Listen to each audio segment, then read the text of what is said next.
Hey guys, it's Vanessa. I wanted to show you a quick and easy recipe that I'm doing for my family tonight. It is either called pasta Roma or bruschetta pasta, whichever you prefer. So this is going to be something easy peasy that you can whip up in just a couple of seconds, maybe a little longer than that. And it's really great for during the summer too, especially when you have a garden going on and you can go out and pick fresh ingredients anytime that you want. So let's get this started. What we're going to do first is I have some turkey broth and some pot-sized thin spaghetti. So you want to start out with the spaghetti that's like this. You don't want to get the angel hair, or else weird things happen when you do it. So we're going to put those both into our Dutch oven rock crock. This is the 4-quart size. You could probably get away with using the 2.5 quart for this recipe, but I use this one for practically everything. So if you're contemplating which one you would want to get, you definitely want to use this. I usually use chicken broth, but we're running slim on that right now, so I thought the turkey broth would be a great alternative. If you have picky eaters in your house, you definitely want to use some sort of a broth when you're doing your noodles. My kids don't eat any sort of red sauce for some reason, so they'll normally just have butter noodles, which I think is kind of weird and gross. So to get some sort of a nutrient into them, I like to use broth instead of water too, so it gives them a little bit of variety. So we're just going to pour all that in. This would be the equivalent of about 3 cans of broth, and you'll see that it just covers it right up. I always get the pot-sized ones, they're the same price. Plus you don't have to go through breaking all of them up. So we're just going to put the lid right on here, and these are going to go on into the microwave for about 15 minutes. At about minute number 7, I'm going to take it out and give it a fluff and move some things around and send it back in for another 7. So let me pop this in.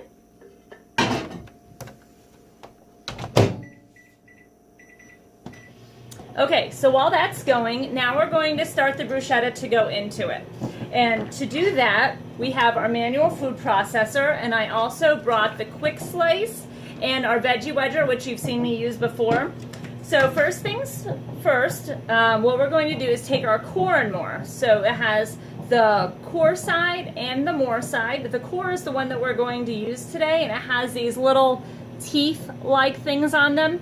This is fantastic for strawberries, but we're going to use it today to take the stem out of the tomato. You just go right in the center, right around it, and it eliminates using too much waste. So we'll just take that and throw it away. And I have some tomatoes already cut up for you, but first what I want to show you is the quick slice. So if you are a big salad eater like I am, this will rock your world, because all you do is you just take it, and with foods like tomatoes or so forth, especially roly-poly things, you want to get them down here on your cutting mat first, give them a stab until it goes down, and then you're going to finish it off right on top of here. Just like that. And you always want to rock the wedge. Remember, I've told you that before. So we'll use that for the first one, and then I'll show you here again with our veggie wedger. Remember, a veggie wedger is great for anything that does not have a core. We're going to use it for tomatoes. I love it for my oranges, sweet potatoes, anything like that. Whereas the quick slice, this one is my favorite for, like I said, salads. You'll see how nice and easy it just did these. So you're going to have uniform thickness. I use it for my celery, for my cucumbers, eggs. This is the Egg Slicer Plus, like gone really, really crazy, because you can do so much more than this. Strawberries, kiwi, mushrooms, anything like that. If you like to do a lot of entertaining with cheese and bologna, this will make it a lot easier than slicing everything by hand. So definitely you'll love this. The veggie wedger, that's my go-to for practically everything. So I'm going to put these aside, and then what we're going to do is use our manual food processor. The manual food processor has only 3 parts. It has the lid, it has the base that has a non-skid bottom, so it's not going to be shooting across your counter or your stovetop or whatever you're going to be using. And then the simple blade that has 3 on here. They're at different intervals, so it's going to give you even cooking. And you just seriously just put it right on top of here. And then we're going to put, oops, I'm sorry. I jumped ahead of myself. I don't want to put the tomatoes in first. I have some base already. So I have our basil, and a fun tip that I learned about these, if you're going to be cutting your basil by hand and not by throwing it in here, or if you do want to throw it in here, what you can do, because it browns super duper fast, you can put extra virgin olive oil on here, and then when you cut it, it will slow the browning process, so you don't have to worry about that as much. I did not do that today because we're going to be eating this super duper fast. So I have about 2 to 3 ounces here of fresh basil. I went to the grocery store today and bought some. So we're going to throw this right in here. And you know how I love my garlic press, so we're going to put a few cloves of garlic in here. We're just going to shoot this right on top. And I love the core more also because it has those little claws that you can use just right to scoop this out. Because the brush for the garlic press looks just like a Barbie brush. So if you have little girls in your house, it probably won't last very long. So we're just going to put it right in here. We're all done with that.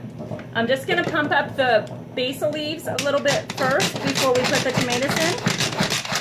I've just seen greater response when this happens. Things don't get jacked up in it. And so you can do it as little or as much as you like. I like because you can see it right through the side. And if I were measuring it, there's like little measuring marks on the side here too. So we'll put some tomatoes in now.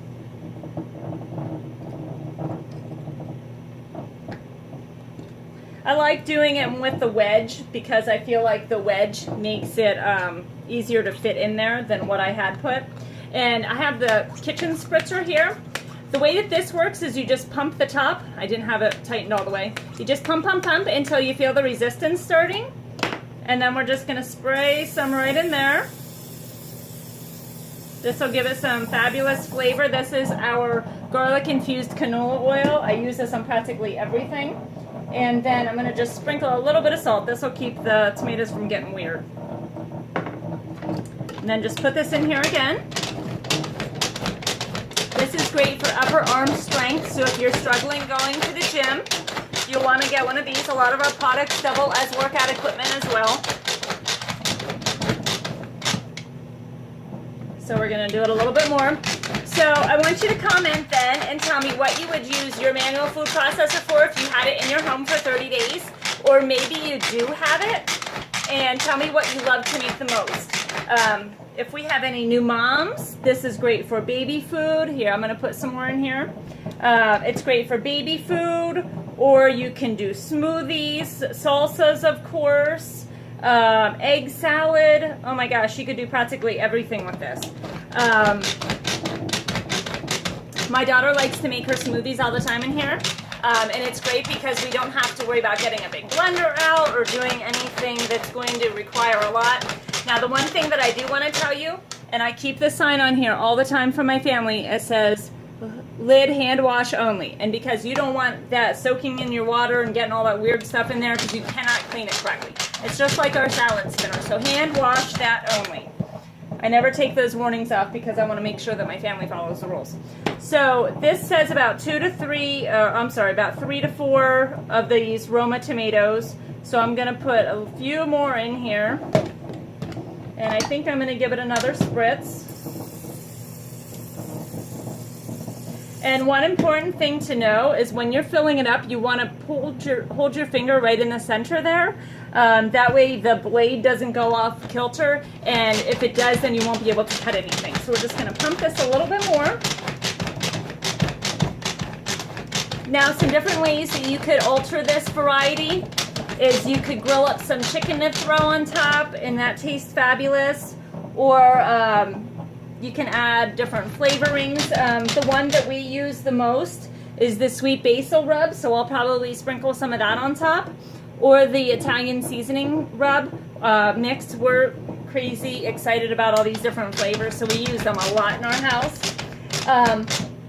So basically, this is it. So we've got our bruschetta here. When this comes out of the microwave, I'm going to give it a fluff, mix this in with it, and then I have some Parmesan cheese. If you are like me, you always end up using way too much cheese, or maybe not enough. So the digital kitchen scale is fantastic for that. I've been weighing a lot of my food now, and this is great. and you can switch it on the bottom to go between ounces and grams. So if you're trying to watch your portion sizes, you definitely want to get one of these. It's handy, small. The top here spins off, so you can wash this separately, and then it has the batteries inside, so you won't have anything plugged in with this either. So I hope that you love this. It's a super quick, easy recipe, and like I said, if you have a garden during the summer, you've got your tomatoes, you've got your basil. I usually try to keep basil in my window most of the year, and then basically you just have to get your cheese, broth, and noodles. So it really only costs just a couple bucks. So I hope that you enjoy this and have a great night.